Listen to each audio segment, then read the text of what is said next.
right, good evening, everybody. Thanks for being here. I'll start off by saying that this is the first meeting we've done since we restarted the meetings with like the virtual and live without David West. And it was a struggle to get the IT going. Hopefully for those of you on Zoom, you can hear me. If you do, could you just comment or something, or just give me a thumbs up to let us know that we're live on Zoom. Just a reminder to everyone, we're recording the meeting as we have, so we can post the meeting on our website afterwards or on YouTube in case for people that miss it. So welcome everybody. I really appreciate everyone being here. Okay, if you could go to the next slide.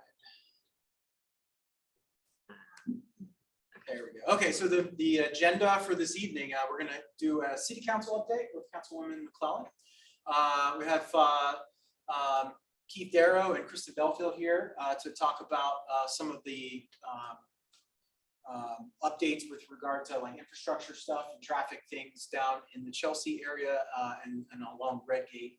And then we're going to do some West Ghent Civic League specific business. So we'll talk a little bit about neighborhood safety.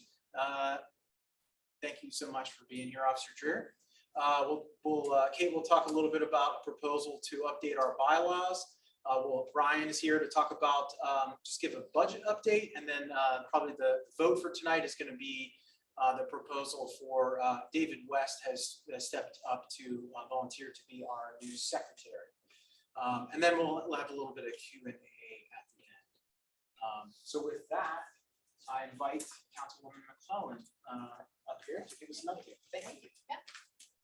Hi, everybody. I'm Andrea. I don't know if I've met everybody here, but I represent you, Super Ward 6.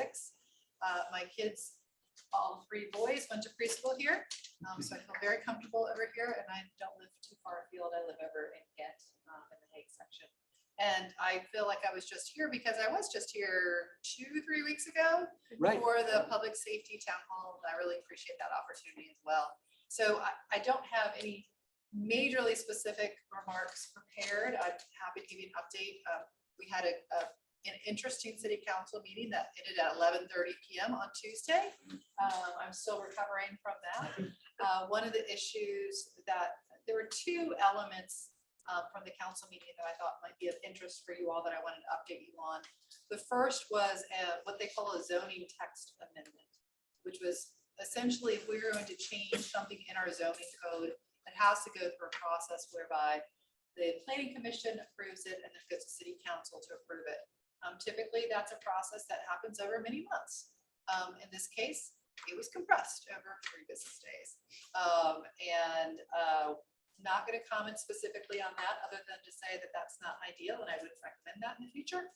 But we essentially had initially the city manager and the attorney had proposed zoning ordinance changes that would affect the sale of alcohol by restaurants to make that something that would require a conditional use permit, which by the way is something that we always have done until 2018 when we loosened the rules a little bit.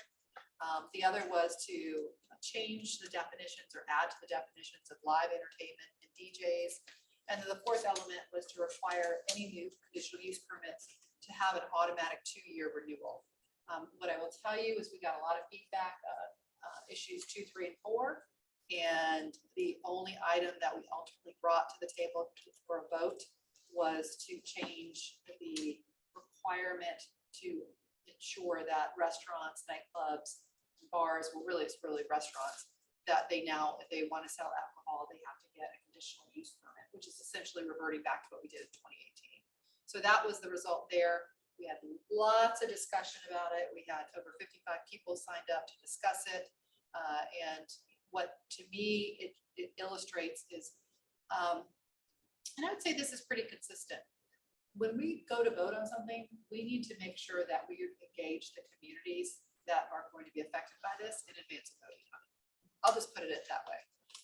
And there's an opportunity, I think, for the city of Norfolk, which I think is the cultural arts, nightlife, entertainment hub of the 757.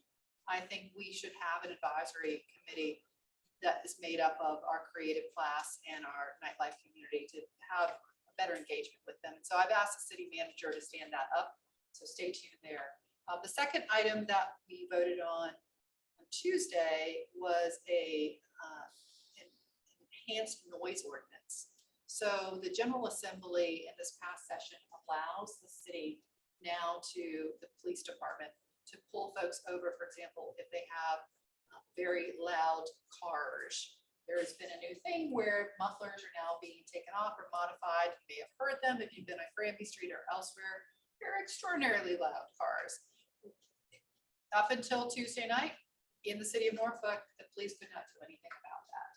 We have now changed that option. So there is an ability to pull folks over and charge. It's a misdemeanor charge, I believe $500, as well as some other noise elements that we've included as well. So those are the two things, particularly I thought would be of interest to you all. We've had the Ghent task force meeting that happened a week and a half ago, where we spent an hour talking about public safety. It's not too far after the one that you all had here in West Ghent. That continues to be our priority in the city of Norfolk. So we're doing everything we can there. I will tell you that your Civic League President, Scott Sharrow, is on us in a good way on a regular basis to make sure that we have a strategic plan to deal with public safety. And I continue to share that message with the city manager as well. Scott, I just gave you a shout out today. So those are the things at the top of my list. The other things that I am focused on flooding issues. I serve as the chair of the Hampton Roads Planning District Commission, and we're putting together a regional legislative priority list. And I just came from the Chamber's legislative reception, and I shook the hands of every delegate and senator and asked them to put money in their budget to help us deal with flooding. I also earlier today went out to Chesapeake for their groundbreaking for their element of our regional broadband ring. I serve as the vice chair of our Regional Broadband Authority, and you're going to see more of that in the city of Norfolk as well. Anybody have any Cox outages this past week? We all know we need to have more providers. Hopefully we'll bring down competition, we'll bring down our costs, increase our speeds, and increase our reliability as well. So I've been very much focused on that as well. I also serve as the past chair of Hampton Roads Transit, HRT, and we have 6 electric buses, and we're looking to electrify our entire fleet there too, as well as improve our service for all of our citizens here in Hampton Roads. But I'm happy to answer questions, take comments. Is that okay, Scott? Absolutely. Okay. Yeah, that's the whole, yeah. From what I understand, ATVs, all-terrain vehicles are making appearances around the city on the streets. Is that legal?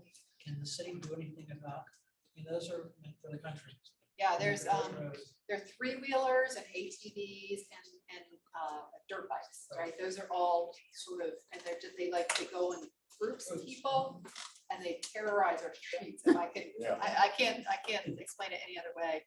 I don't know, Officer Dreher. He had to step out.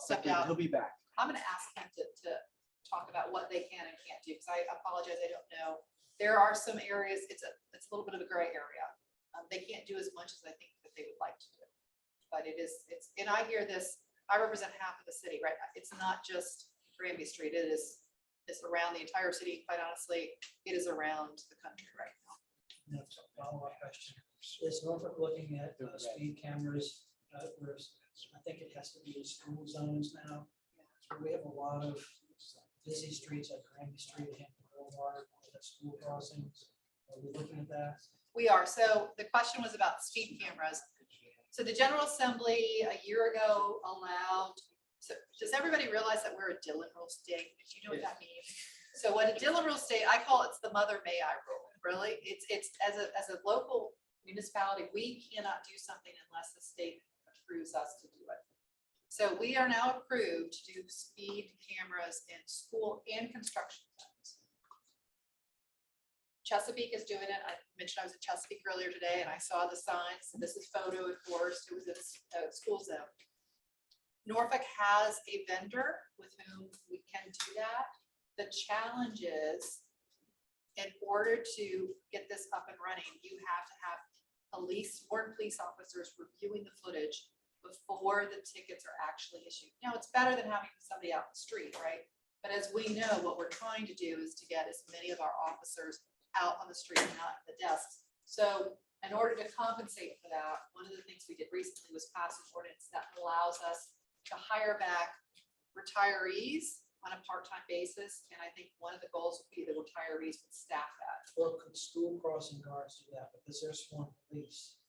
I don't think school crossing guards are sworn police.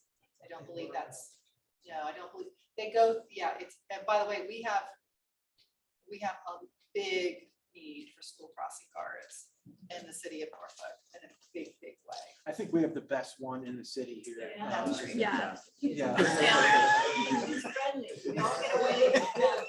awesome. Yeah. Well, I mean, so at any rate, so that is one of the challenges, and I've been hearing that from a lot of people, and quite honestly, in our legislative package, there are several of us who said, can the General Assembly just say, you can have speed cameras anywhere, right? Do they only have to be in?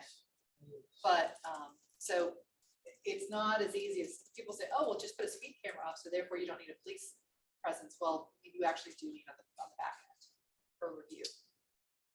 So I do believe it was on the city's legislative agenda for this last cycle Yes. to advocate for wider. Yes. Okay, I'm sorry if I'm repeating that. But one thing that I would say is I drive past 3 schools on my way to work and on my way back from work, actually 4. So I have yet to see a speed camera in a school zone. We have not deployed any of them. We have the contract. Okay, sorry. I We missed don't it. have the staff. We need MPD to say, yes, we can staff it. That's the issue there. But we're hearing that more and more. And so we're gonna hear more and more. Officer Drew, I'm gonna put you on the spot. I got a question about ATVs. Are they legal and can you pull them over that they're on the street? They're not legal. They're not, but the problem is in Norfolk, it's a little bit of a challenge to pull them over because we can't necessarily chase them. What's the issue? Correct. Yeah, so dirt bikes and ATVs that you do see are not street legal. Okay. We've had instances where we've Why had enough. don't you come officers- up here because there's a Zoom thing going on. I'll make sure everybody sees you. Sorry. Sweaty mess, but we've had instances Back where. as you walk all the way around. Yeah, we had a little lap. We didn't know around we were the building real quick. So we've had instances in the past where, there's been big groups and we've had enough officers there to see those big groups. And we've kind of corralled a few of them, but those things are so maneuverable compared to our boats that we drive, that they just get away and they get away quick. So instead of us pursuing per se and further causing any greater risk for anybody else, it's a no-go right now. Yeah, that's part of the challenge is when you have a high-speed chase in an area like Granby Street where you have densely populated. They have to make a judgment of, whether or not there's going to be further casualties or Correct. whatever. They're smart, they know nothing will happen. So we're balancing that, but that's the case, again, it's not specific to Norfolk, it's everywhere, unfortunately. So, was there yes, sir. Related to the noise enforcement, does that also relate to motorcycles? Yes, it relates to a lot of things. One of the challenges is we're gonna have to get MPD personnel, they're gonna have to get trained on decibel meters. So we're talking about the new noise ordinance. And that's, and to touch on that real quick, and that's kind of similar to our meters that we've had for the tint. So obviously you can't go above a certain percentage in tints on your windows because you can't see what's going on inside of it.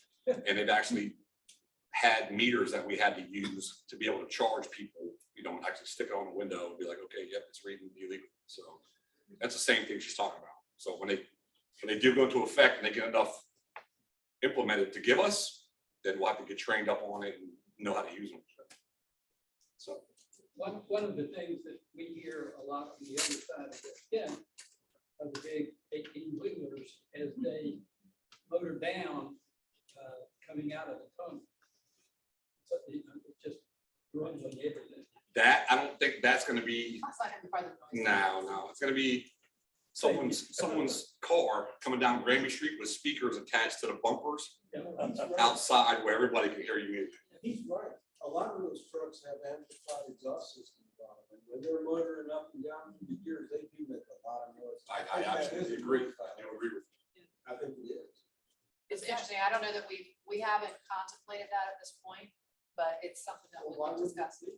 It's automatically, but. Well, so like so many other things, the challenge is enforcement. And we have limited resources, which we're working on. Want to make sure you got lots of friends. But one of the challenges is you've got to balance where the enforcement's gonna be. All of those trucks are supposed to be inspected to go through council. They should have accepted that. Were there, did you Oh, guys? I was just wondering, I've only lived here for 3 years and it seems like it has gotten louder. Are they doing more engine braking? Is that what I'm hearing? Yeah. As opposed to just using their applying brakes? I know that there's some areas that, they have signs saying, you can't use engine braking for the semis. On that travel. That- Drive through Suffolk and other cities, other places, they have signs that say no engine braking. I have to tell you, this is the first time I've heard of it. Councilwoman Joya, who lives here, has done a great amount of work on Hampton Boulevard. Let me talk to her because that would be something for the Hampton Boulevard Task Force. She does great work with the truckers, et cetera. So that's something maybe that we need to contemplate. Had you heard about that previously? That's the first one I've It's heard. easy to tell which ones have it. They're Right, all it's those just annoying. vertical stacks that they want to use out of it. Yeah. Are you talking about engine braking? That's what this is. That's Okay. what that amplifies. Yeah, I mean, I've gotten feedback from the neighborhood about things as simple as like staying on top of the road conditions, like the potholes underneath the underpass at 21st Street, contributing to the noise. And the other thing that residents share concerns about is it seems actually that the trucks that are unloaded, that just have the trailer without the box on the top, are significantly louder because those trailers just bump and bounce around the whole way down the road. Those are things that I intended to share at the next Hampton Boulevard Okay, Task Force meeting. Good. I don't Yeah. know when that's scheduled for some reason. I'd have to look at Wednesdays. my calendar. but yeah. When's 29th? Yeah, I'm gonna be, I'm also serve on the Chesapeake Bay Program Local Government Advisory Committee. I'm gonna be in West Virginia talking about water quality at the Chesapeake Bay, sorry. But, any other comments? We were out having dinner and the woman that was our server is in the process of opening a small establishment in the city. And she's a Norfolk native and she's got a lot of experience in the industry. And she kind of conveyed some of the, I think, some things that are barriers to small businesses opening up in the city. And this was the city council meeting the other night is, in their opinion, another barrier to that. But that wasn't the whole point of the meeting. But she brought up a good point, and she said, like, how many small business people are on the planning commission? How many people that have ever worked in the service or entertainment industry are on the planning commission that can bring that perspective? If we're going to go back to CUPs for all of these businesses, then who are their interests and their understanding of that industry represented? Or are these a bunch of people that? I mean, you could ask the same thing about planning the city council, because ultimately it comes to city council for approval as well. I mean, I'm a recovering entrepreneur, and I very much am concerned about small businesses. I've never operated a hospitality area. That's why I think we need that advisory committee. I do know that Scott Bateman is one of our more recent planning, and Jeremy B, both of whom operate. Scott operates Cova Brewing and Jeremy is 411 York, and the Birch. So there's definitely, and Kathy Shelton was in economic development for the city for over a decade. Kevin Murphy is a small business owner.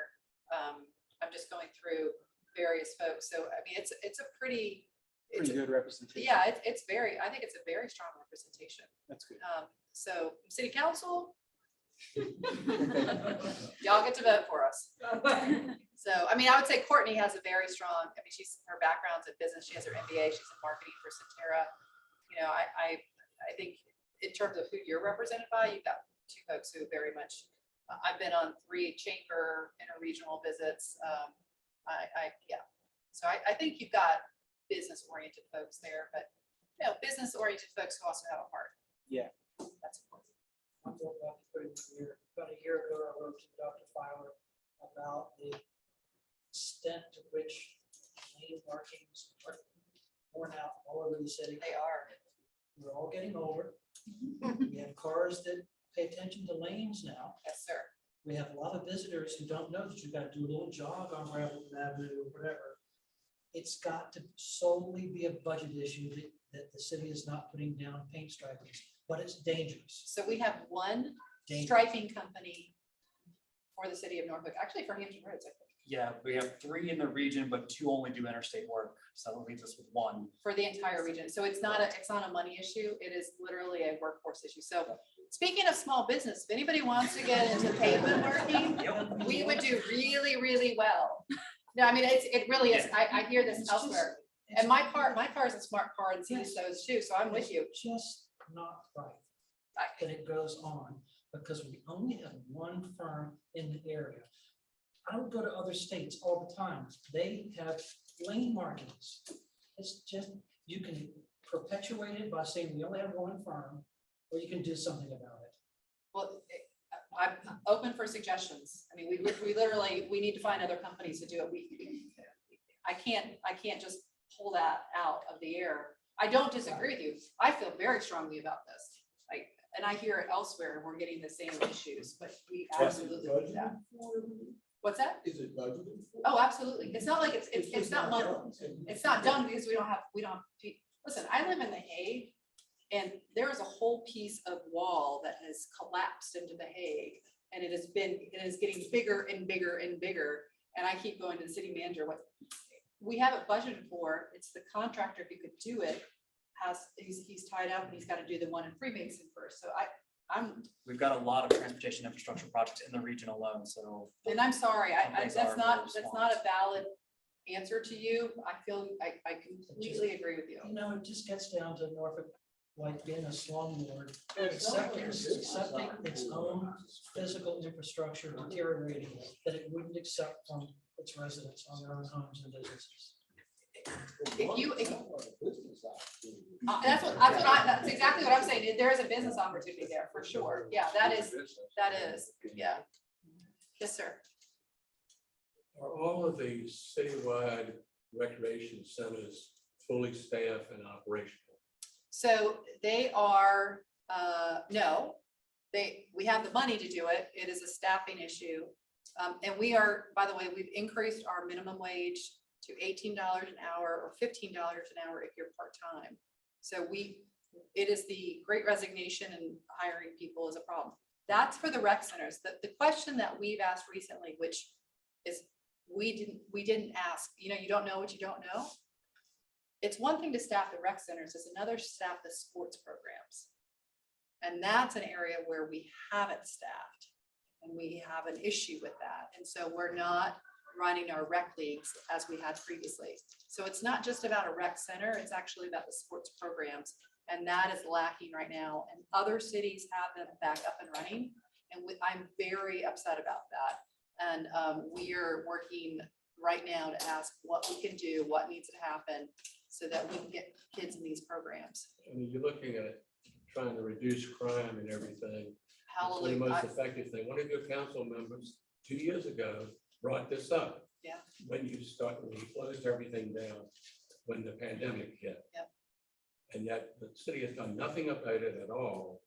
And you've got a lot of juveniles that are there. You had one basketball program that was done this, but for kids 18 and above. Yeah, the night hawks Nothing for the program. young. Yeah. I know it costs money, just like the police department and everything. Where can the city get money to fund all the things that it should be funding? So again, I would tell you that the funding for the rec centers is there. The team If it's sports, there, why isn't it being implemented? so You can't get people to work? yes. That is the issue. It is a staffing issue. Our libraries, $18 an hour? yes. It is an issue. It's also with our libraries as well. Yeah. You want to go back to work? Yeah, I'll take your resume tonight. I'm retired, I'm not. Let's go. No, it's Yeah. a shame you can't get somebody for $18. I know. Well, that's why we raised it's as of July 1st, we raised that, but for those reasons. Yeah, and we've also increased a variety of benefits, whether from childcare benefits to days off. We've done a lot more about that as But well. there's a lot of the general public out there that doesn't watch television, doesn't go to council meetings, doesn't read the newspaper, whatever have you. Do they drive on Waterside Drive? Because do they see all the HRT Most of buses them- that are most of them wrapped? Don't have cars, okay, Well, they're or computers. HRT bus wrapped in all the bus shelters where. You can do a better job. Yeah, I would tell you, we're big time into recruiting, at the high schools, it is everywhere on the hiring side of the world. Yeah, listen, it sounds like an excuse, but we have been through the craziest time that I can ever remember, and hopefully we won't see this again in my lifetime. But as a result of this, we're seeing people act in ways that we've never seen, at levels we've never seen. The type of crime that we're seeing, it's societal. The people not working, it is, I don't know what's happening, but it's not normal. And we are doing our best to try and get around it. But it isn't, is it a budget issue? No. I mean, that's the thing. We've said to the chief, what do you need? What do you need? What can we do? What do you need at Parks and Rec? What do you need at the libraries? We are actively trying to staff everybody up. We want to be back to normal. Quite honestly, we want to thrive. That's not enough. We got to do better. One of the problems is some of these young people don't have identifications. They don't have driver's license. It's usually what you have to require, to show somebody your driver's license. It would be helpful to be able to have some kind of a program, I don't know where, certainly not with DMV, to issue ID cards for young teenagers. So you can get a Virginia ID without getting a driver's license. Those do exist. Where can they get those from? It's through the DMV. Okay. Yeah. Different number. We also have HRT as a freedom pass. So if you're 18 or younger, you can get a pass to ride all of HRT for free. Buses, ferries, light rail.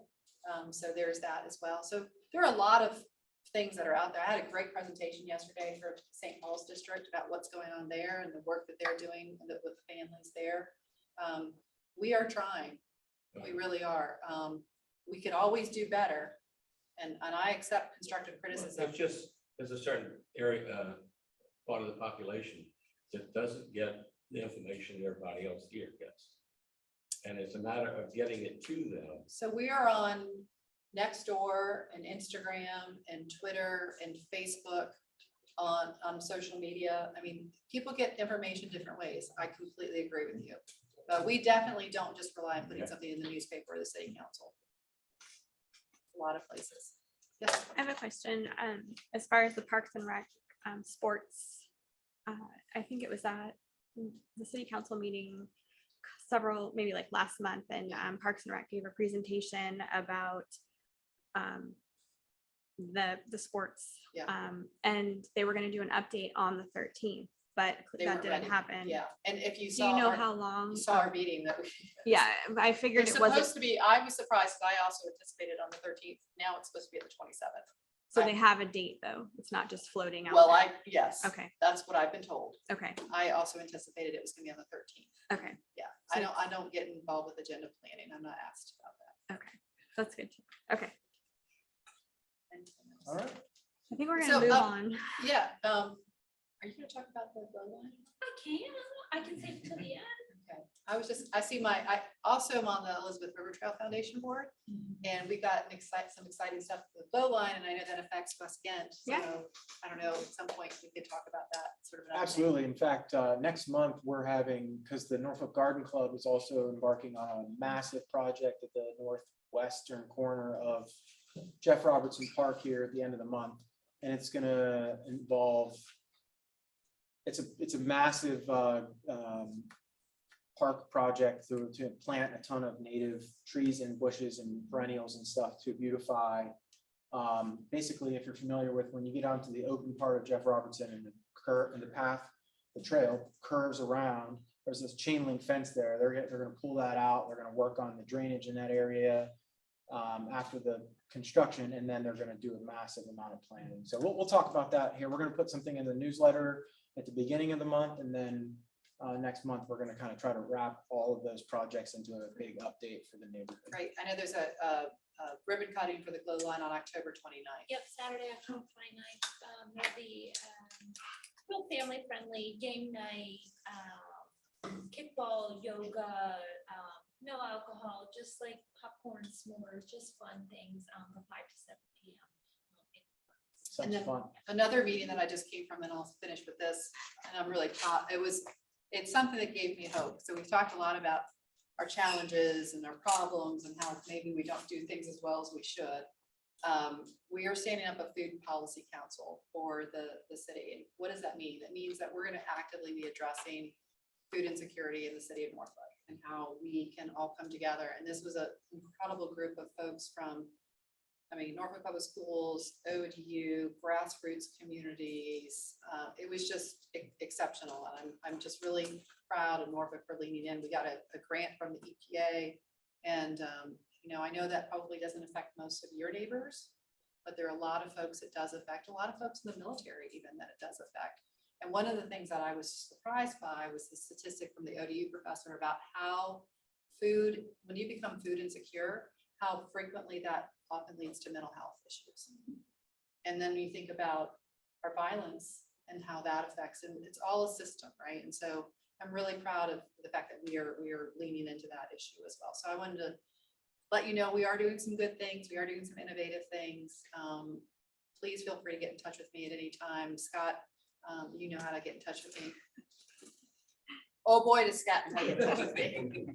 So he's a very effective communicator. Thank you guys for letting me be here tonight. Stick around. Thank you for being here. Sharing with us.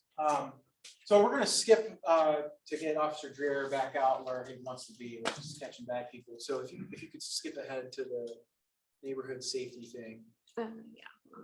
There we go. And then possibly share the screen with the Wait, audience. this one? Yeah, if you hit share screen down on the Zoom. I'll help you.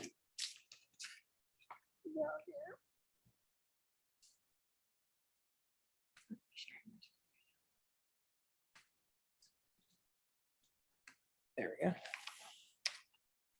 Okay. Officer Dreer, if you don't mind. So I want to start off. So I want us to start off by saying it's been a really good month. Yeah. And so I'm gonna just explain what I have here on the screen, right? So we talked at our town hall meeting about things we can do to improve the security in the neighborhood, and Kate listened. She went out and bought a $36 solar powered security camera for the front of our house. And so that right there, what you're looking at is the footage from the front of my house. What you're looking at right there is a Ford Escape that was doing some pulling door handles and robbing cars in the neighborhood a week ago Wednesday. This was at noon. What you don't see here, because I'm going to keep the innocent in this. I'm not going to show the video, but what happened shortly after, what you're missing is there's an Amazon truck in front of my neighbor's house blocking that guy from going forward. So a neighbor of ours saw them pulling door handles. He was riding his bike and he didn't quite believe what he saw. So he swung around off of North Brandon onto Woodrow. And, in the minute after this, he rode up on his bike, essentially right near the rear tire of that UPS truck. And the guys in that car decided to run him over by going into reverse and just running him over with the car, right? So the police were called, the police were there pronto. The ambulance came, he got some bumps and bruises, he's fine. But I'm trying to keep folks that don't want to be on, YouTube off of YouTube, but he got run over by these guys. Did they catch him? And so that's why I want to invite Officer Dreer over here, because yesterday, why don't you share it? Yeah, thanks for the introduction. So you guys obviously look like a crowd that watches the news, yeah? Okay.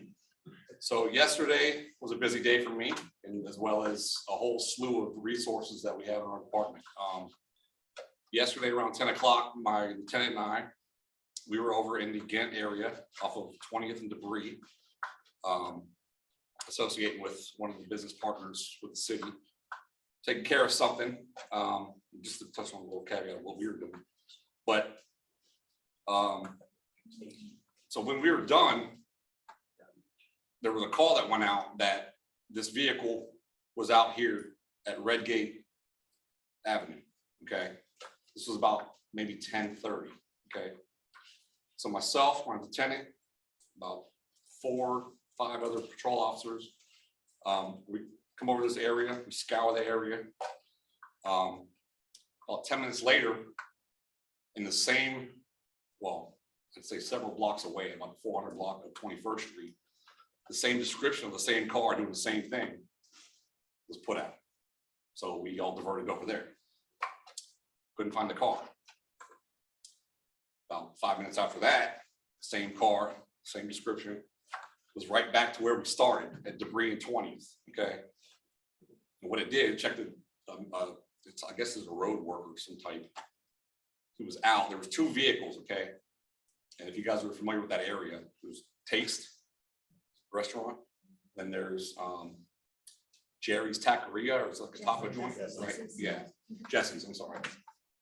They were parked on both sides of the street right there. So 20th one's like this towards Starbucks. I know where that's at. So Volcano, Jesse's, Taste, in the parking lot for Taste. 2 cars, there's a maintenance van and then there's a maintenance truck. Okay. The maintenance guys are in front of the truck. The car comes around the 20th Street onto Debris, pulls a little bit further ahead of the maintenance van. Guy jumps out and figures, hey, it's the same MO as they've been doing, right? Checking maintenance guys because they're standing around, they're leaving their doors unlocked. Well, he scores, okay? In his backpack, he's got some valuables. One of them's a firearm. I don't know why he's carrying it with him at work, but society is what it is today, okay? So they take off. It was the same car, okay? That same car was involved in a lot of incidents. Not throughout our city, but with several different cities, okay? We diverted all our resources around that Ghent/West Ghent/Larchmont area, okay? I mean, this is our SWAT team, our fusion squad, our lieutenants, our patrol guys. I mean, we were hunting. So we got some more tips. They went over to another jurisdiction. We did some investigating.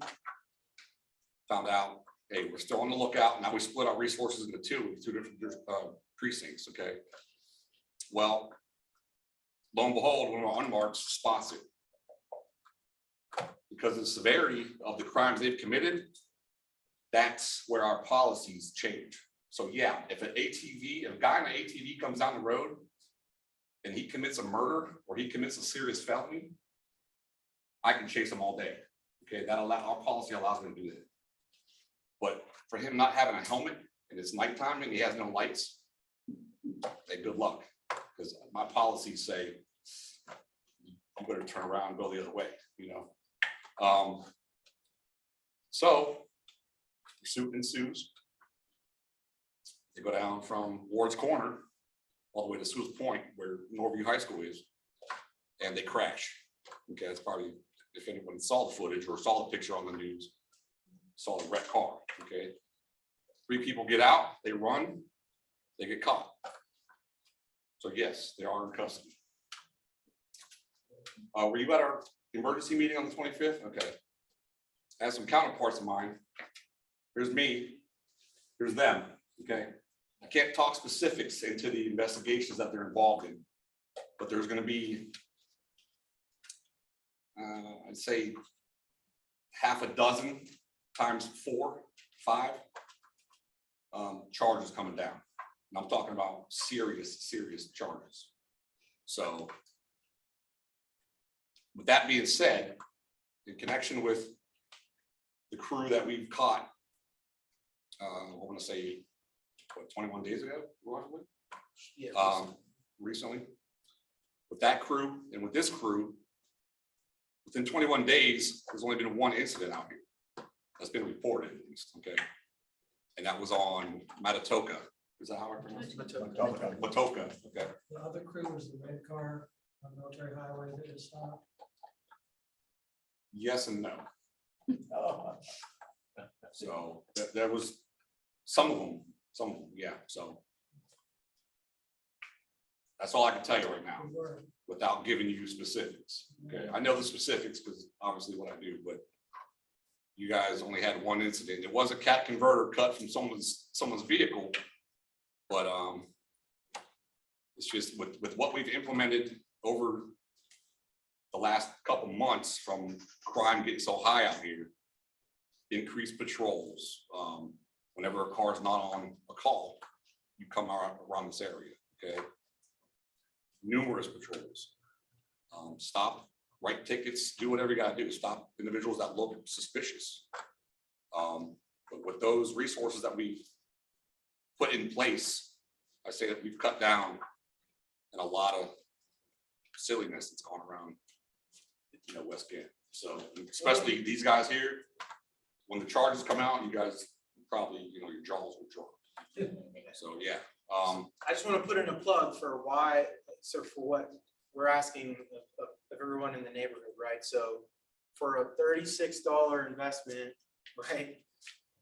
We added to the charge list for these guys, right? That footage is not on here, but the footage of them running one of our neighbors over is clear as day. It's got audio, the whole thing, right? And so I'm encouraging everyone, if you have the means or you're willing to look into doing things like this. One thing I will say is we also have a Ring style type doorbell camera. They have a limited, use of this for stuff going on the streets. This camera has much better viewpoint, I registered our camera with the virtual neighborhood watch. You just go onto the city website, you say what your address is, and you just take a screen grab of what it looks at, and you describe what it is that where it's looking, and then it just goes into a database. And so when stuff goes down, the police can reach out to you and say, hey, would you mind sharing footage from blah, blah, blah. And you say, yeah, I want to, or no. It's totally up to you. They don't have access to your footage. They have a means to contact you to get your footage. And I highly encourage it. We'll finish what you're saying, sorry. No, please. And is there a place you can share the information of the company of this camera, like what brand it is? And Yeah, absolutely. Also, like everything you just said, basically. Yeah, we took advantage of an Amazon flash deal. I don't think it's always $36, but we got it for $36. Yeah, but it's inexpensive in comparison to some of the other ones. And it records all the time. It has a motion activation. It's totally adjustable. It's just an app on your phone, and it can go everything from so the one in my backyard, I don't want anyone in my backyard. So when it detects motion in my backyard, it actually sounds like an alarm sound to deter folks. Like when you activate the motion trip on it, it goes me, and it gets people to look up at the camera and be like, I probably shouldn't be right? There's things like that. Okay. How much do you charge to install them? It's another $19.99. I actually, years ago, when we had got the car, I bought a club for my steering wheel. And now I have a decent car, so I don't use that club anymore. And I know it doesn't solve for them, like trying to take something out of my car, but they can't drive my car away. And that's on Amazon, and it's not that expensive. And you just put it across the steering wheel and lock it up. Nobody can drive my car. Yep. And there's nothing in them for them to take except, grocery bags. They're empty. Two good points. That right there, simplest thing to deter. Right, they look in, they see it. Nah, I'm not gonna mess with that. Yeah. Okay, that's You can't go anywhere. yeah. Well, that too. They might be able to nowadays. I don't know, but at least they see something that's gonna take them longer. They don't want to mess with it. So. All right, I appreciate everything you guys have done recently, because it's been starkly different. We have someone on the chat who said, NPD rocks and thanks for all your hard work. Appreciate it. He takes coffee. If you're looking Yeah. for me. Starbucks. Coffee, yeah. Can I say something about MIT? Years ago, I went to the Citizens Police Academy. I actually saw Mike Goldsmith recently in town, and I know him from past years. And he said, you know, when staffing's up, they made offer again. It was an opportunity for citizens, and it was like, I don't know, 6 or 7 weeks, you know, 1 night a week. And it was fascinating. Every sector of the people that work at NYPD came and talked about what they do, whether it's the animals or the Citizens Police Academy. If it's ever offered again, don't miss the opportunity of learning. It's fantastic. I did the same thing, It's mid-90s. It's really, and I walked away with even greater appreciation for MIT. Anything else for Officer Drew? Quick question. I was there the great clips today at 10 a.m. Okay. Right from when I opened up at 10, and there was a young black male, who looked like a juvenile running around the Yep. building. Yep. And then I thought it'd be other kids Yep. chasing him, but it was 2 police Yep. officers. Yeah, no, they're truants. More Truants, is that right? truants, yeah, school's back in session and it's always been an issue with truants. And that's the reason why, to go back to my story of why I was at 20th and Debris. Okay, you mentioned. Yeah, they were kids throwing a trash can at the groundskeeper over at Jesse's. There were about 15 kids who came over and started fighting. Well, that's the reason why I was there, but that incident, it's the same thing. Kids, treating kids, just They should have been. being negative to police, you know, see you later, Yeah. start running. This, I'm not chasing anybody, so, nah, I'm just kidding. Anything else? Thank you. Questions that anybody has at the end? Yeah, his contact information is in our newsletter every month. And then as always, our WGCLsafety@gmail.com is a good way for us to understand and kind of consolidate and reach out. So. One more thing, just because I talked about the 2 incidents that now we take these bad guys off the street, there's still other criminals out there, okay? Just because we pick them up, please, please, please, don't intervene, okay? It may turn serious, all right? It's like we talked about last, or 21 days ago. Your car is not worth it, all right? Your purse ain't worth it, all right? So let them have it, get the $39.99 camera, we'll investigate it, all right? We'll figure it out, please. All right. Thank you. Thank you. So next we've got the city transportation folks up here, Keith Darrow and Kristen Belfield, to talk about some of the developments. So if you remember from before the summer, we took the break off. We shared some concerns when Mr. Roberts, the deputy city manager, came and heard our concerns about parking in West Ghent, and then the potential for additional stress on the neighborhood because of the Fairwinds Landing project coming into Chelsea. So they've gone and done a little bit of work. They want to share kind of where they're at and get more feedback generally on what they're working on so that they don't veer too far from what our concerns are in the city. So I really appreciate you guys being here. Pat was going to come. He came down with a pretty severe respiratory illness the last couple of days, and he had to bow out at the last minute, but I'm sure you guys are going to do a great job. So yeah, thanks for being here. Yeah. Thank you, guys. As Scott said, my name is Keith Darrow. I'm City Transportation Engineer for the City of Norfolk. Acting Director Stevenson would have also been here tonight, but he's also dealing with some personal stuff as well. So him and Mr. Roberts both send their apologies. I'm obviously joined by Kristen Belfield with WSP, consulting engineer that we have available to us to help us out with things such as this, helping us kind of evaluate, think of things that we haven't thought of.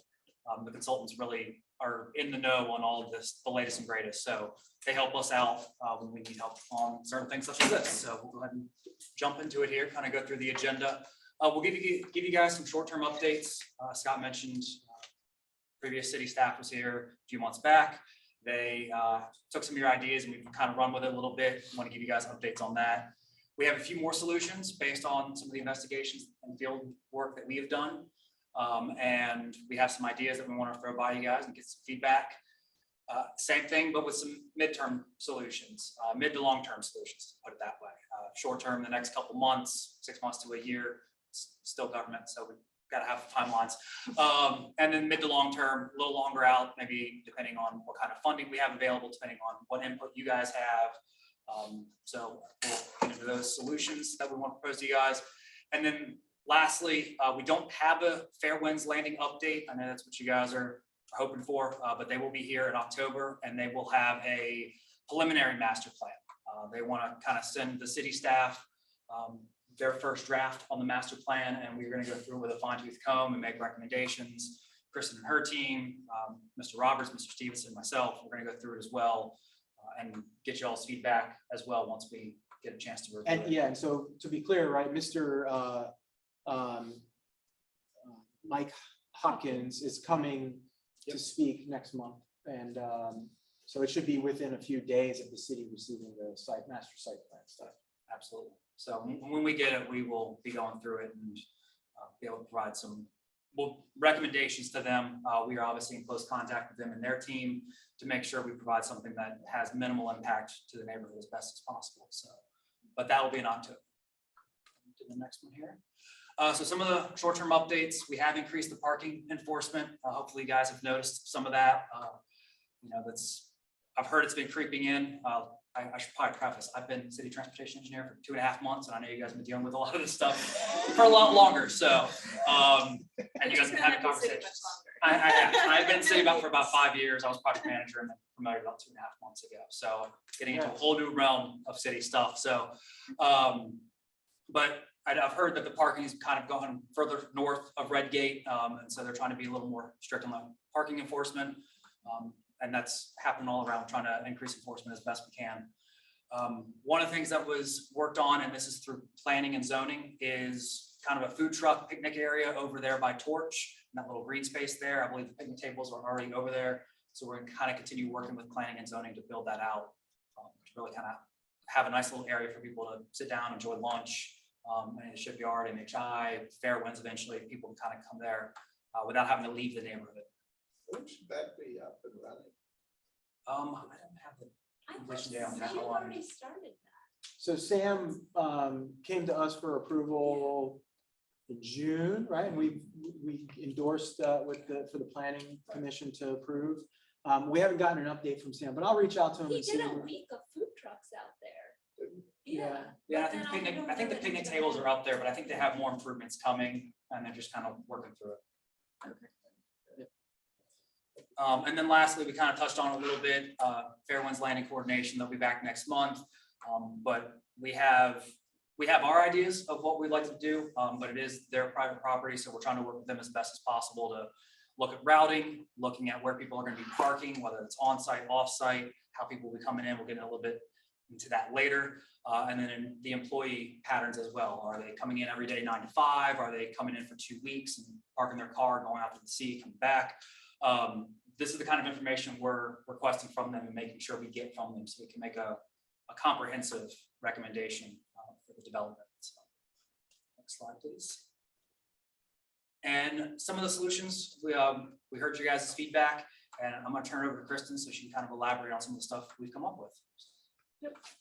And John Stevenson had brought this to you, I think in the March meeting, about potentially changing the gate operation for the ramp approaching the Midtown Tunnel. And so we just wanted to bring that up as a potential mitigation measure for dealing with MHI traffic, because they are released at 3:30, but yet the gate is closed at 2:30. And so for them leaving, they need to go through, they essentially are going through the neighborhood, going down Redgate primarily. They can easily make a right, even though there's a sign saying, don't turn right. They can easily do that. They can't get through the gate, but they can certainly get around the sign. No issues. So We're gonna mess around with this for a quick Okay. second. Sorry. yeah, no worries. So this is really intended to reduce the cut through of that traffic through the neighborhood and on Redgate. And the reason that we're considering this now is because conditions are a little bit different now with the Midtown Tunnel extension, with the Claremont one-way going northbound.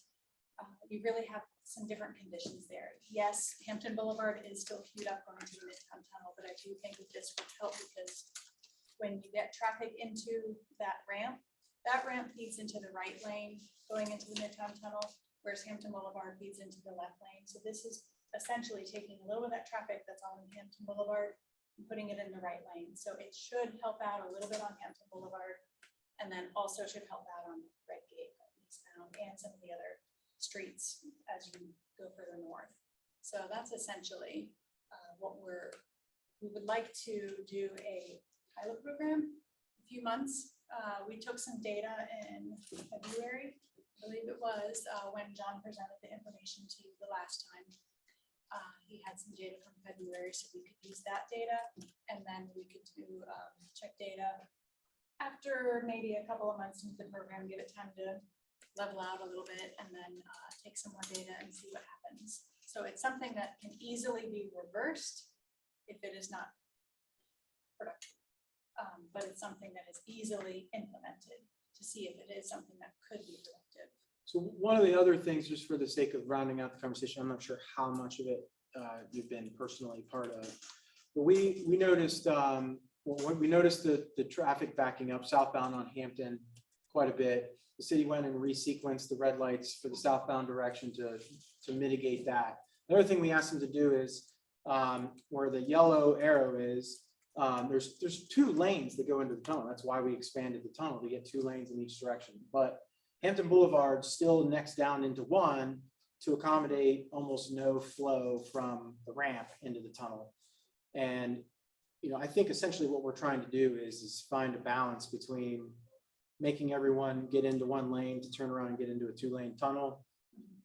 And the rationale for why it wasn't used was because there's traffic coming out of our neighborhood into the tunnel, which is sparse in my opinion.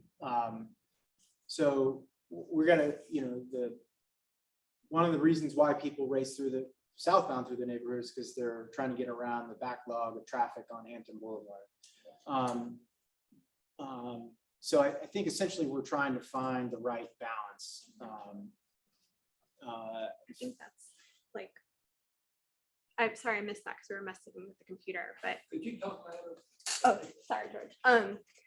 So you're saying that to lift the gate from 4 to 6, which would alleviate some of the traffic where it's noted up there, but how would that affect? No, we would close it from 4 to 6. Oh, I'm sorry, close it from 4 to 6. Okay. It's currently closed 2:30 to 6, and so we would extend that back a little later. I Because MHI does get out around 3:30. That shift gets out around 3:30, so that gives them a chance to get out of Okay. the area so that they're not in the neighborhood.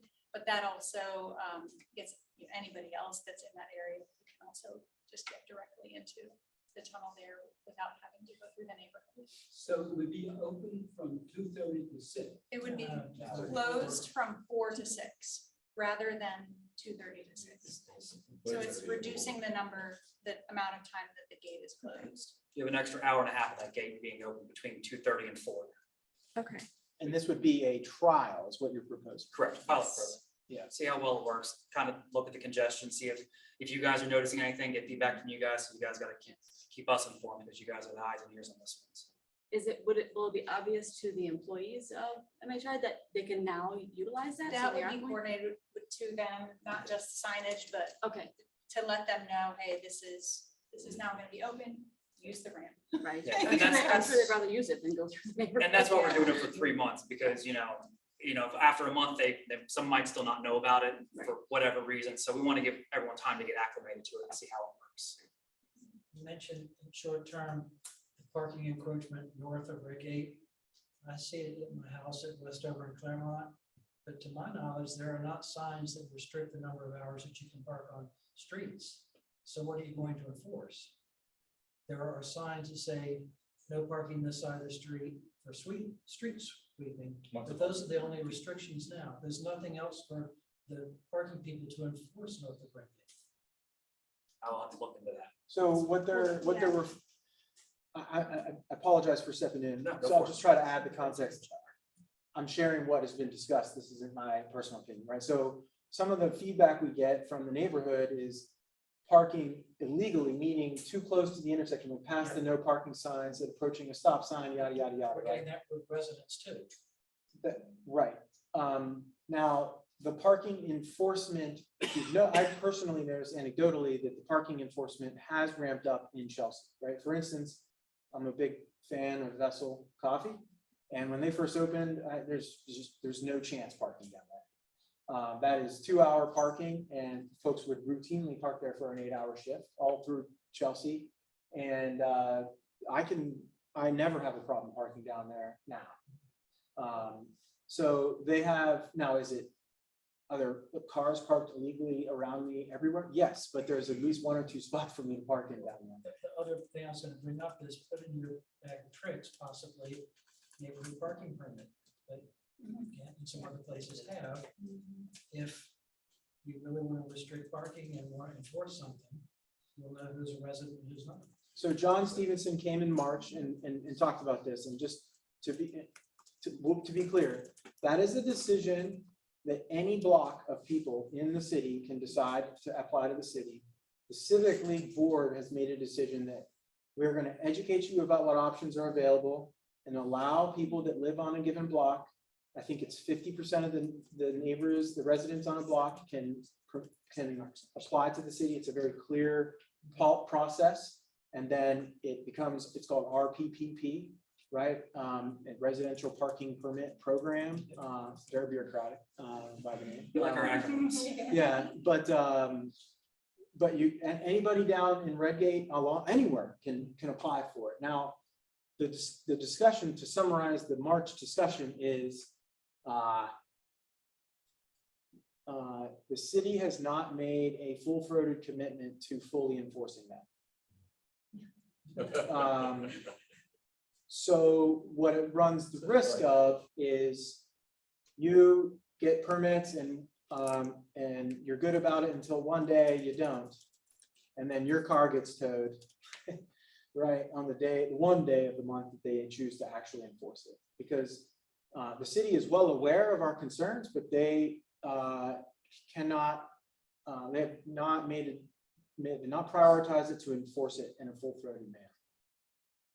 They have increased the amount of parking enforcement in the neighborhood. Is it a full-blown deterrent at this point? I think you know the answer to that. And I know John is also looking at adding some striping where we can for some of those ones that park too far past, maybe the stop sign or a driveway, that kind of thing as well. So I know that's another thing, Johnson. I can see the school buses turning from Westover right onto Claremont, having trouble every morning because residents park too close to the intersection. Absolutely. And so we have to behave too. And what we can do from our perspective as the department is add some striping to kind of guide you guys as best as possible. You know, because if there's nothing there, you guys can try to squeeze in a car wherever you can. I get it. I do the same thing. A lot of apartments and multi-unit houses, and the density is pretty high. Yep. And not only, so at those intersections, not only do you have the turning problem, but if you're coming from that side street, then you can't see because that car is blocking your view down the street for oncoming vehicles. So another reason for us to try to add striping where we can find it. Are you guys Better gonna find out for that backlog of striping. Yeah, absolutely. You're not wrong. Get it on the Virginia Beach users because they have streets. If there's a cut curb at a corner, is that illegal to block the cut curb?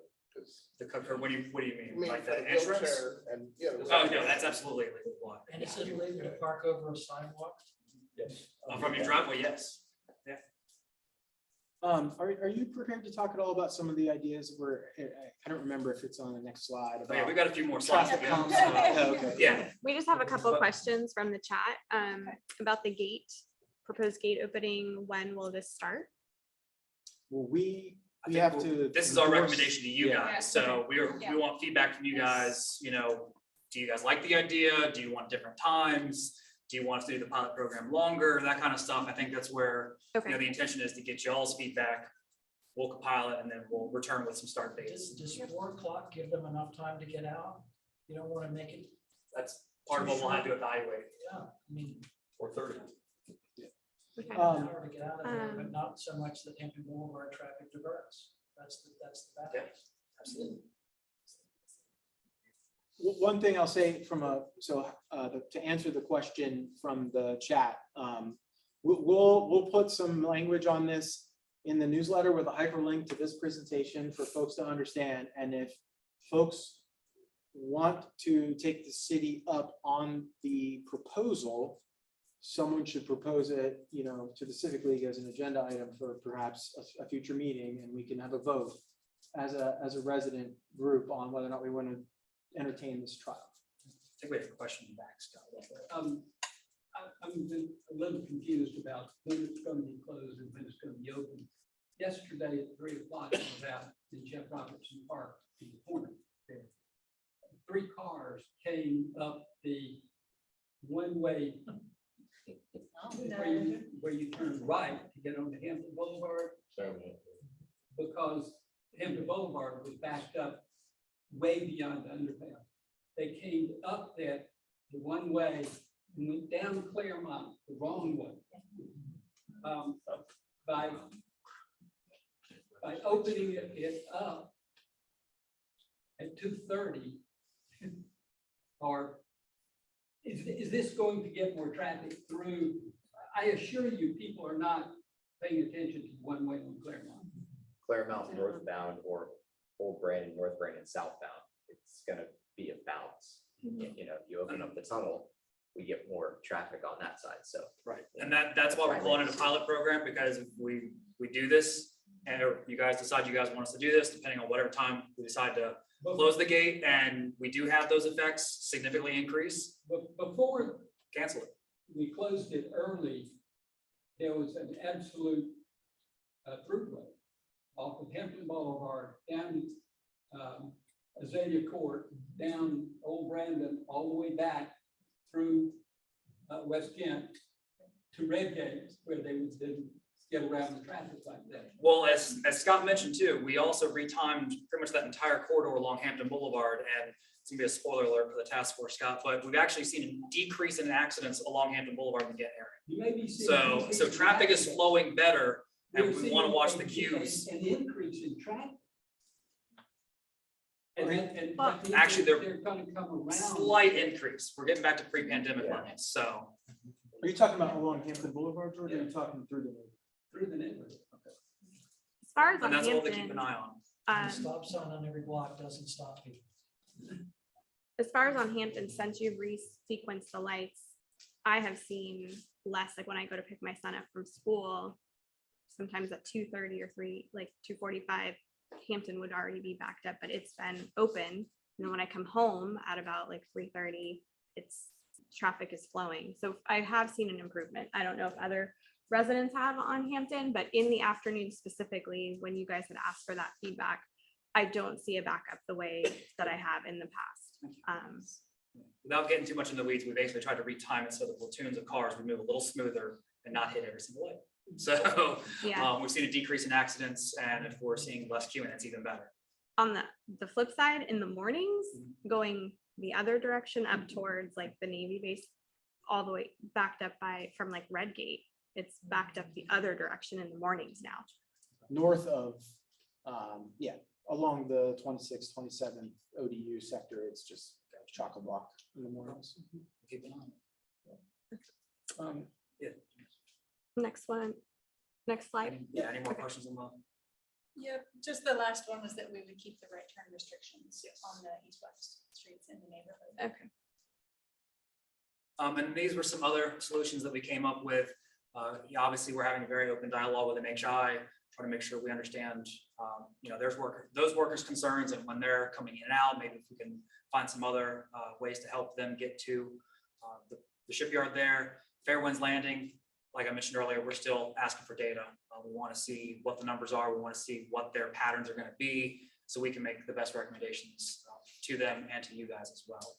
So in my conversation with Mr. Roberts, he mentioned that there are some significant, I don't know how, I don't want to oversell it, but they're measurable tax benefits to some of the proposals that the city is making for rideshare and transit options, that he's making sure they understand that there are potential tax benefits to MHI to pursue some of these programs. But we can't, it's up to them to enact them. Yeah, DCM Roberts has been in active communication with MHI and Fairwinds. So you guys have some upper management really making sure this is done right. So not only with the transit and the rideshare, but also the parking. Not sure if it's gonna be in the West Ghent area, or maybe we have some off-site parking and do some park and rides. Gotta look, micro and macro level as well. So those are some of the things we're gonna keep looking at. And similar to the food truck area over there by Torch, we're gonna try to find some more places for amenities, more picnic areas, so people kind of hang out in the neighborhood. Go to Vessel, go to Torch, Bakehouse, love it ones. RIP Tortilla West. Next slide. Yes, please. And then I'll let Kristen talk about these. Yep, so this is more of a mid or long-term mitigation measure that we're looking at. And this is basically improvements on Redgate for pedestrians. This will, they're called bulb outs, or they're also called curb extensions at the intersections. Basically, you're moving the curb closer to the travel lane. It essentially acts as a traffic calming measure to reduce speeds. It also improves Like on pedestrian College. safety. Yeah, but even more so.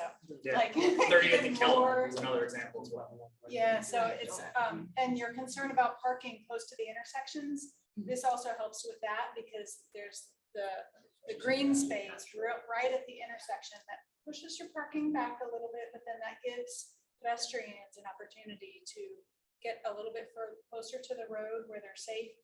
And then they can cross a shorter distance between the median and the curb on the outside. So it's something that we are interested in potentially pursuing on Redgate. And we just wanted to get your feedback and see what you And something like this, if you guys want them at every intersection, it'd be a long-term goal. If you guys want it like one or two, it'll probably be a midterm goal depending on funding that we can find. There's plenty of funding programs out there for stuff like this. Plenty of safety and pedestrian programs that love these kinds of things. So. You could also do a pilot program for that with bollards. Okay, yes. You can. It's not as pretty, but it Bollards is. get hit a Well, lot easier. these are very pretty Yeah. examples. I would say the ones at 38th and Killam and North Collie are less desirable. They don't allow a whole lot of greenery. I don't think they would be quite as attractive in Westgate. Well, and so the ones on Collie, real quick, little anecdote. Part of the problem is we're trying to retrofit a lot of old infrastructure. So we want to make sure that we're also not creating ponding issues when we create these bulb outs because, as you guys can see, there's a little pocket right there, right as they bulb out back into the road there. And we're in Norfolk. Water loves to sit around the little corners. So, we've got to be very conscious of that as well. So long as you think this is really traffic calming, because the pedestrian side of it really is not the issue. I mean, you're bringing that in under the guise of pedestrian improvements, but there are not that many people across that need the safety of a bulb out. It's about calming the traffic. Benefits on both. Yeah, it's a good comprehensive measure. So.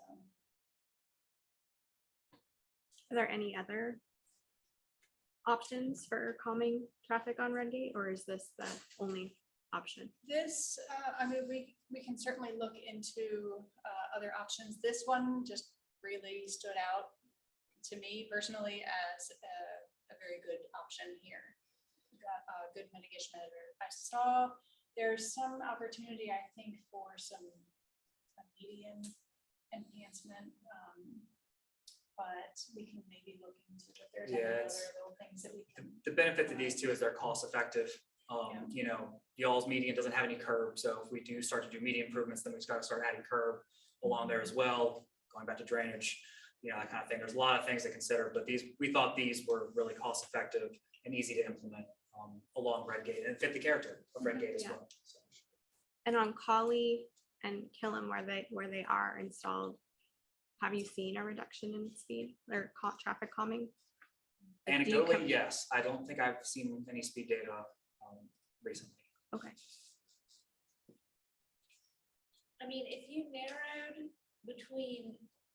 on Redgate between Greenway, the two sides of Greenway Court, like that, it's such a wide entrance into the neighborhood that it opens it up where people just zoom because they see that amount of space. Absolutely. Yeah. And it's really unpleasant for a cyclist when you get off the trail and you dead end where that big yellow diamondy stripe is, and you're in the middle of all of these like. The psychology, Right. you're absolutely spot on with the psychology though, because as soon as a driver sees, that wide pavement, Yeah. 6 lanes on Granby, for example, they're And just that's gonna the way it go is for from Greenway all the way to Hampton Boulevard. So I would say if you want traffic coming with ball belts, put it in those two lots, Okay. not on Redgate, not on from Greenway back to Orapax. Yeah, and that was another potential for a median area. You would do Right, but one or the other, Put a bike lane maybe through it. median enhancements there. I mean, the ERT Or- alternate route goes right down there. She's exact, I mean, It's a huge gap. Yeah. We know it. I mean, the trail knows it. Yeah. I've suggested it to John Stevenson before. any other stuff? Mark? There's in the chat, and the person said, how does this then stop the traffic on Westover, which is where it will move? Westover is the widest street in the neighborhood. we'd have to keep an eye on that because, I mean, it's not a matter of moving traffic patterns, it's a matter of slowing down the ones that are using Yeah. Redgate. I'm just sharing what's in the chat. Oh, yeah, no, I agree. Yeah. Hopefully I responded. The gate operation essentially speaks to cut-through traffic, the volumes going through. This, the bulb outs here, that essentially speaks to speeds. Yeah, but that's cyclist, in the area, that's not a positive thing for Go around cyclists. them a little if you're on a bike. And that's another one where we'll go, if you guys submit the request, we'll go through the speed study, but then you have to have 75% of the people along that stretch, sign up for the speed bump, so. Okay. All right, let's, Okay, let's see. anything else on this? Okay. I think I'm One more. gonna pass along, this person didn't, they still would like an answer, so I'll just I'll get your information Yeah. and share I've it, got and a they can, few business cards on it. yeah, And we that's can fine. certainly look at Westover as well. yeah. So- Focused We'll just go ahead and around share your Redgate. info, and then they can directly ask their questions to you. So last slide, just kind of hitting at some of the outcomes that we're hoping to get from what we proposed and what we're hoping to hear back from you guys. Reduce the parking problems, obviously there's still plenty more parking issues, so love to hear more about what you guys are experiencing and what we can do. Speeding, as Kristen mentioned, along Redgate and cut through traffic with the gate stuff. Reducing littering, hopefully with some of the picnic areas, we can kind of concentrate where people are going and not just walking down the street, tossing their trash as they walk. Providing the amenities also with those picnic areas. And like I mentioned earlier, DCM Roberts, Kristen, myself, Mr. Stevenson, we're all trying to coordinate regularly and have an open dialogue with Fairwinds and MHI to figure out how we can make sure to reduce the impact to you guys and have a positive experience for everyone. And continue the dialogue with you guys, all the small businesses that are in this area. So, Thank you. Thanks for Yeah. being here. Thank you so much. So Thanks for having where us. does the conversation go from here, right? So one, this will all be up, these presentations will be up on our site.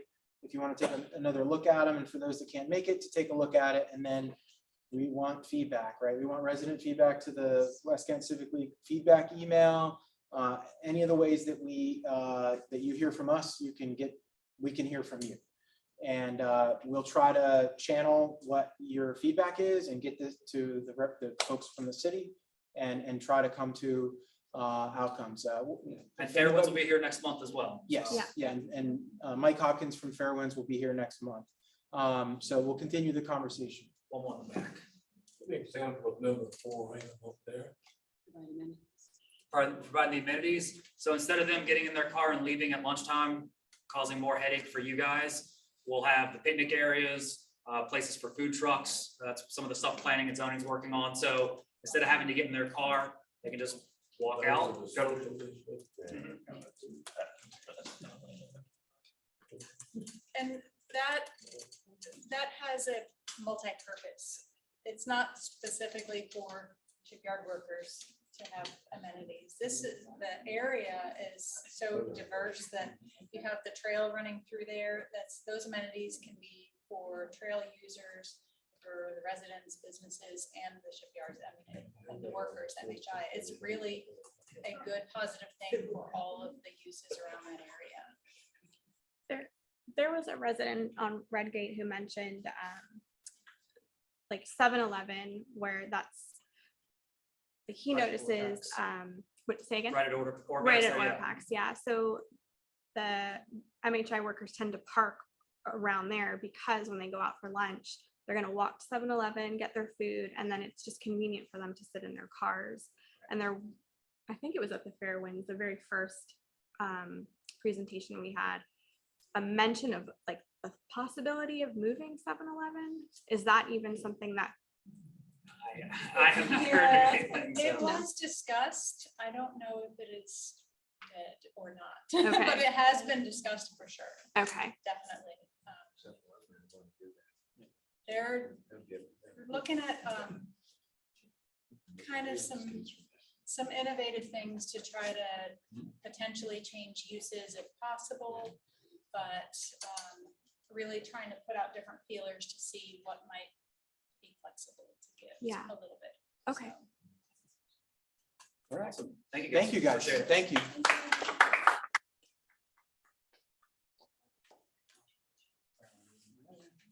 All right, can you hit us? Hey, Scott, I apologize. I gotta go. I'm flying out of the country tomorrow and I have a All right. Thank you. Sorry to keep you guys. So we're gonna go on to this West Ghent Civic League business that we'd like to get through. I think next up, if you slide that off the screen and bring up from the other screen.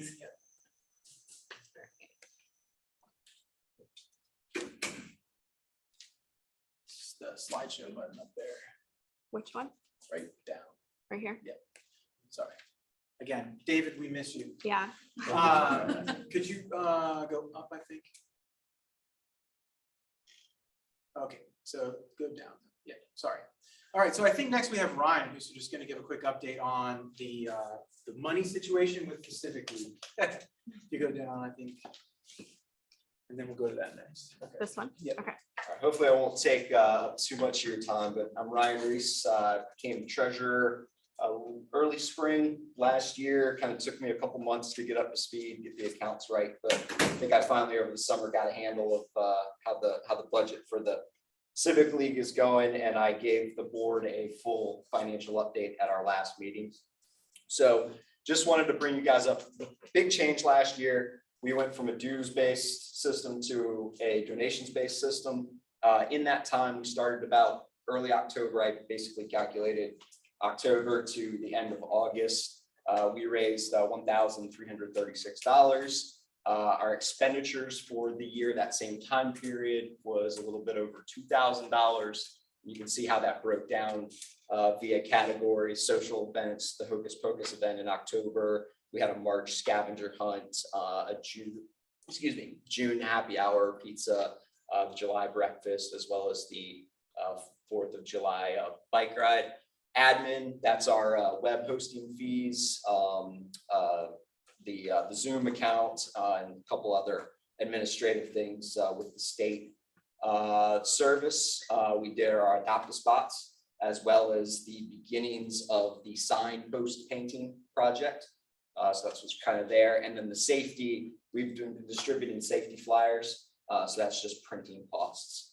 So that is what we did last year. I would like to have a balanced budget. However, over the last couple of years with the Civic League not doing events, we actually do have a budget surplus. So I feel okay running a little bit of a deficit last year. I'm also encouraged by the donations model. I noticed that the donations came in as we did events. So when we did the March event, it almost paid for itself in people being excited, people making donations. I'm working with the board. We're going to base our budget for this year based off of how we spent last year. However, we are going to monitor those donations coming in, and if we have to peel back, we will. To donate, go to our website there. It's very easy, a couple clicks. plug in your credit card. There's an option to do it one time or recurring. If you have any questions with that, feel free to reach out to me, wgcltreasure@gmail.com. And I can actually add that to this slide deck when it goes onto the website. And then David West, actually, he's been hosting that site, so he can be a good resource as well. Any questions? Yeah, we can take cash. I do, yes, absolutely. You're gonna have to, I just got another check in the mail. Thank you. I was actually gonna bring up the QR code and show how easy it was for big donation. For some. We'll do that later. Thanks. All right, you're gonna go back up to yours. Ready? Thank you, Brian. Oh, Yeah. this one? Yep. Okay. Okay, so this one, I'll just introduce it briefly, like, so, you know, as there's several of us that are new with the Civic League, and so when we got involved, you know, obviously we read the bylaws to figure out what we're supposed to be doing. Just to be honest with you, we have not adhered very closely to the Civic League bylaws in years. So rather than go back to archaic processes and things like mailing out newsletters and getting postage stamps and things that it calls for in the bylaws, we decided maybe it would be a good juncture to make some modifications to bring things up to the way we do it. The big thing is that the board voted to shift to a donation-based model, which is there's provisions in the bylaws for a member of good standing, and that is defined by someone who's paid their dues and things like that. So Kate's going to run through a short summary document of what Taz and Kate have worked on together as a proposal to change our bylaws. The bylaws state that in order to change the bylaws, someone has to make a proposal at a meeting, and then it can be voted on at a subsequent meeting. And I'll turn it over to you. So you can view the current bylaws on our website. And I just typed up this simple one pager that when you have the current bylaws in front of you, you'll be able to go by each article and you can look at what changes we're suggesting. And like Scott said, a lot of it has to do with changing from membership-based to donation-based. We definitely have to update the duties of the officers because that reflects zero of what we're doing. So we need to update that and basically kind of describe what we are all doing currently as the current board members and committee chairs. And then as far as a quorum, updating when we vote, because now we're doing in-person meetings and we're doing virtual meetings. So we need to take that into account when the votes come in person. And then we're also taking votes via Zoom. And then electing officers, that's another, let's see.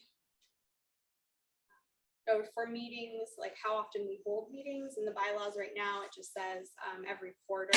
So we're going to be doing them 9 times a year. And then the other, let's see, so nominations, that was the other thing. It's talking about a nomination committee. But right now, we have our small group of volunteers and it's slowly growing, but the thought of trying to get another committee together is a lot. So we're suggesting that we maybe even just kind of reword how that works and how we nominate and ask for volunteers for new board positions or committee positions. So we're open to any feedback as you read through the bylaws on our website. Just go through and each article will match up to what changes we've suggested. And if you have any questions, just go ahead and send it to our feedback email. And then I will be typing up all of the changes. I'm thankfully a very fast typer. And then we'll bring it to the October meeting. I should be able to have them typed up before the October meeting, and then it'll be in our email that goes out to all the residents, letting you guys know about the upcoming meeting so you can review it. We'll look it over and, we could just kind of work together and decide if it's what looks good for our community. And if we're happy with it, then we can vote on it and move forward. And if not, we'll make some more changes. Okay. Thank you. Yep. Okay, so the last order of business I hear, besides hearing feedback or any sort of inputs here, is the discussion about, so Sam Black was our secretary for the Civic League for, I think, the last 4 years. And Sam recently got a promotion with the Downtown Norfolk Council, and she's significantly busier and can't devote the amount of time that she was using towards the Civic League. So we had an opening in the position for the secretary, and David West, who has been hosting our website for how long, dude? Like about a year? Pretty much, yeah. He restarted up our website and got everything going about a year ago. He's obviously a West Ghent resident, and he has stood up to become the Civic League secretary. And you want to talk about him at all, or? No, I think we're just gonna, Taz has walked me through as far as if we're comfortable moving forward, voting for David. You have to. Mr. Parliamentarian, do you want to help me I'm out sorry, here? okay. How do we properly go through the process of proposing David West as the Right, secretary? is there a second? I second it. Good. Okay. Any nominations from the floor or from the Zoom? Okay. Anyone in the Zoom world have any other nominations? Move the nominations to be closed. I make a motion that the secretary cast a unanimous vote for the officers that's presented. Whoa, that sounds good. Okay, so. Sounds good. All right. All in favor of Since we haven't adopted these yet. Okay. Yeah. All So right. I believe if we have any we have any no's in the room, please let us know. But I'm sensing that we have a unanimous opinion for David West for secretary. Yep. I appreciate everyone's time. I swear I'm going to try to get these meetings to be shorter. Anybody have anything either publicly for me or one-on-one afterwards, by all means? Yes, sir. Real quick, what's the sign painting, street sign painting gonna be? That's a So good question. I think are doing our first set is going to be the weekend of the 24th. We're going to get a group together for 3 signs, right, Taz, on Brandon for the sign painting, Brandon. Yeah, we're starting on the 25th, maybe. Yeah, so we're gonna send an email out. Did you volunteer? Okay, All so kinds of painters. yeah, we're gonna send an email out to all the volunteers, and then The city won't do it. We'll do it. we're really good at it. So yes, an email's coming out for that. And I, oh, for sure, yeah. So there's 50 signs in the neighborhood, 1 down, 49 to go. So Yeah, Yep. If anybody's interested in volunteering to help scrape, the scraping part's actually pretty quick, and then painting the signs, I think it takes, what, 3 people about an hour, Taz? Yeah. So it's not a huge commitment on your part. Specifically, we'll purchase all the supplies except for a ladder and elbow grease. You can't have donuts and juice unless you spray for it. And mention the happy hour on the 20th. Oh, yes. Oh, yes. Yes. Hi, everybody. I'm Annie Bird. I live on Redgate in Norfolk. And I partnered up with the Civic League to host kind of a happy hour for the makers. So on Tuesday, September 20th, from 6 to 7. At Smart Mill. At Smart Mill, yes. And they're going to be, I think it's for the first 25 folks. Yeah, first 25 Get a people beer get a on free beer Annie. on our real estate team. Yeah, and then We'll have some we'll be pizza. having some pizza from the Civic League to be there. So look forward to seeing you. The 20th, Tuesday, Oh, the 20th. You know, for the city people, you know, if Smart Mouth had a happy hour from 4 to 6 each night, it would eliminate all free traffic. Yes. I'm sure that would. Of course, it would create. That probably create a lot of other problems. Law enforcement problems. Thanks, everybody. All right, thanks a lot. All right, Kate, chairs need to be put away. Yes, I'm on that. Let me see here, what is Wait, Sure. Were you able to shut off? Okay,